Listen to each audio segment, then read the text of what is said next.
being of light. Thank you for joining me today.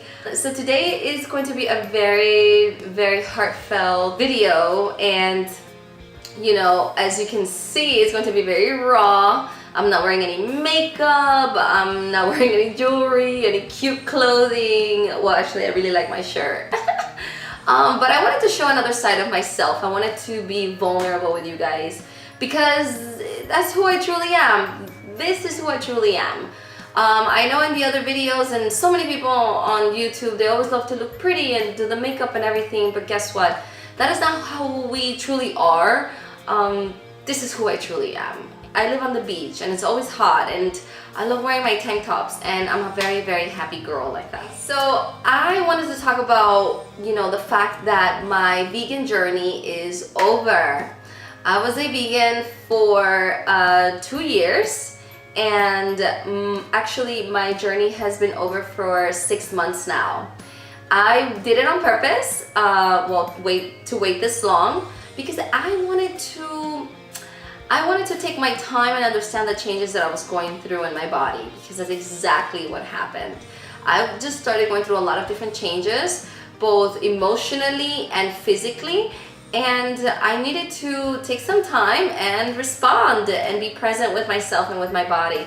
So that is super, I'm so glad that I did that and I took the time, and I've been seeing my cycles and understanding how I'm working. And yes, I'm here to deliver some really awesome information, because I know there's a lot of people that have been vegan and they stop being vegan and then they don't talk about it because they don't want to be shamed.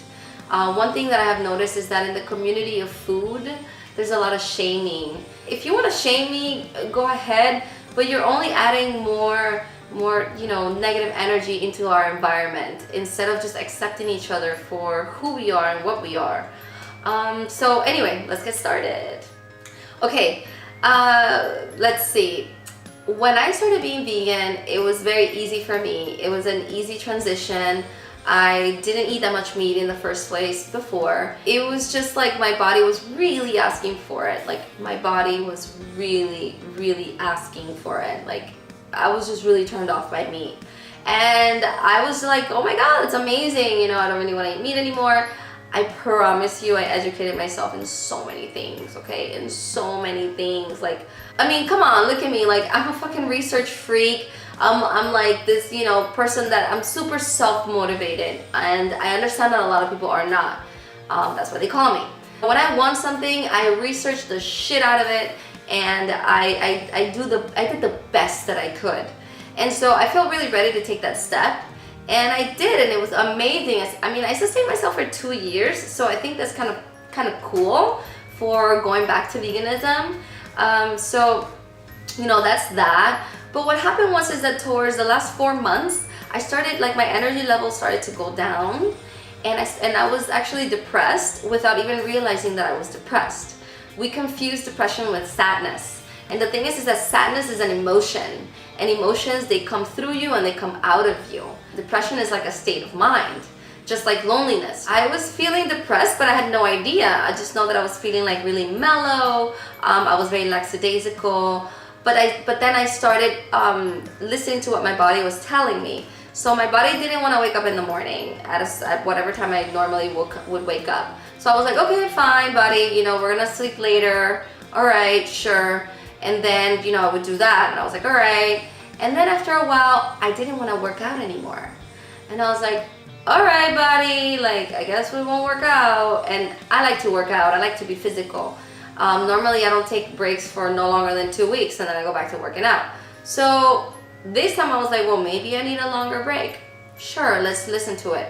Mind you, the ego Iris, the Iris that you're talking to, I wasn't happy with that. I wasn't happy with that shit. And I was like, but I knew that I needed to listen to my body. I needed to just listen and be present with it. So I started just to listen. So then I did that, and then after a while, I started going through a lot of changes, emotional changes. I started entering a healing cycle where, this was last year actually, where I needed to heal my sacral, and I had some guilt from a past relationship from 10 years ago that I had no idea that I was carrying. And and it surfaced, and I had to face it. And I was in a very vulnerable state. In other words, I was just very low, and it was around Thanksgiving, so thank God, you know, I went to my mom's house, she took care of me, you know, babied me. And you know, it was so awesome though, because like being with my parents, because they really accommodated my veganism, you know, like they made a lot of vegan meals for me and for themselves, and it was wonderful, it really was. But that's besides the point, to be honest. A short while after Thanksgiving, when I did everything that I could and I took all the variables away. Okay, body, you don't want to do this? Fine. You don't want to exercise? Fine. You know, oh my God, I started losing my appetite. I lost my joy for food. I was literally eating to survive. I was not eating for pleasure at all. And I'm sorry, okay, that is like the biggest pleasure in the world. And besides sex, you know, and being happy. And so the point is that for me, that's one of my biggest pleasures. Like, I'm a super foodie, whether I was vegan, not vegan, doesn't matter. I'm a foodie. I love food.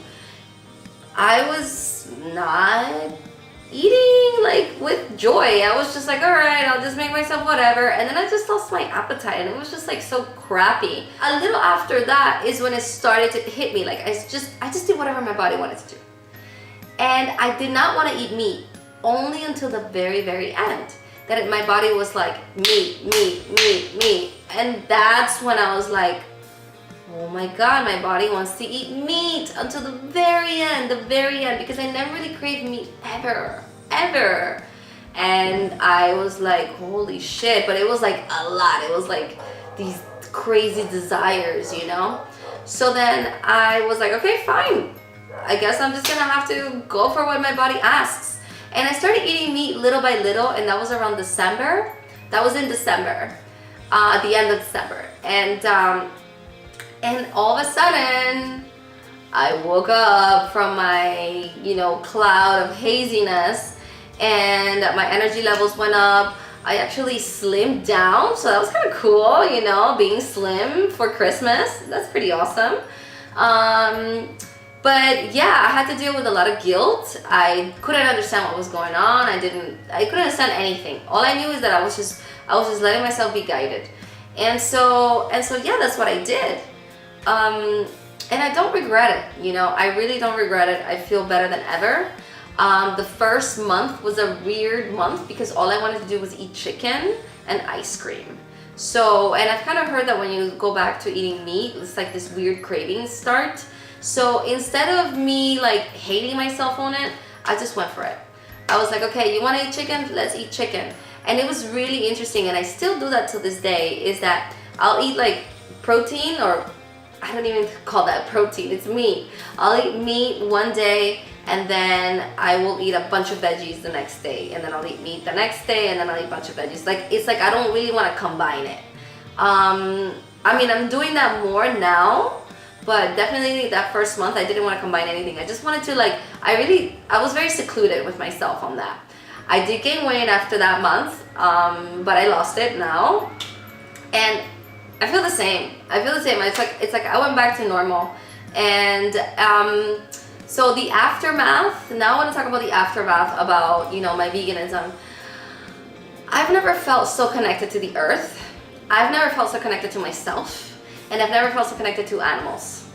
I really, really have. And I know it sounds ironic, but I really, really feel connected to everybody. I don't kill mosquitoes anymore. You know, like that's what I'm talking about, the stupid little simple shit like that and that. Like I live in Miami, and there's mosquitoes everywhere, especially in my courtyard, and I love to sit out there. Well, guess what? I put my spray, they don't have to get near me, and even if they do, I'm just like, no buddy, let's go. Like, and then, you know, how can I say it, like, you can call me a hypocrite all you want, but I've created a real connection with my food. You see, even though I'm eating meat now, I am a conscious eater. I know what I'm putting into my body, and I bless my food every day, because you do change the structure of the food, the vibration of the food, when you bless your food, by the way. And I realized that every life matters. Every life really does matter. And now that I'm eating meat, you know, I don't want to go and kill a mosquito. You know, I think that's my contribution. I talk to the animals all day, every day kind of thing.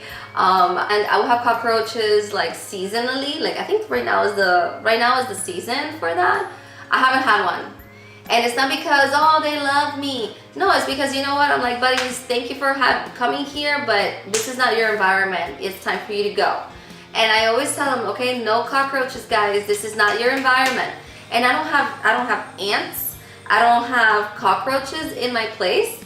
And the few times that I have seen like an ant here and there, or like a little, I don't know what you want to call it, like a little bug, I don't bug them. I'm like, I just tell them, hey buddy, thank you for being here, but it's time for you to go. So I've created such an amazing connection with my food and with my environment. I feel so stable. I feel so happy. And even the fact like my OCD is gone. I used to have horrible OCD with food, which is an addiction. And I don't have that. I don't have that anymore. I have such a beautiful connection with my body, and a huge part of it was veganism. What went wrong? I don't know exactly what went wrong. I'm pretty sure I was anemic. I do suffer from anemia from time to time, but I was going through a lot of changes, and I would love to see a nutritionist in the future, and probably in the next 6 months I'm probably going to go see a nutritionist and see what happened and check my blood levels and all that stuff. Might do some blood work, but why fix something that is not broken? You know, I'm doing just fine. I don't eat a lot of meat. I eat very little, actually, very little, and it's usually like every other day kind of thing. So it's anywhere between 3 times a week to 4 times a week. I still buy fake meat because I like it. I still eat a lot of vegan meals and a lot of vegetarian meals. I'm not drinking milk because I really don't care for it. But I do eat gelato. I like gelato and I like cheese. I'm not eating in large amounts, guys. This is really important. It's like, it taught me to eat in such moderation that I'm so happy for it. I'm so thankful for it. So I hope this video helps somebody out there. It helps you guys, especially those people that feel ashamed for not being vegan. You're doing just fine, okay? You're amazing. So, you know, I hope this video helps somebody, and I love you guys, and you're more than welcome to leave a comment.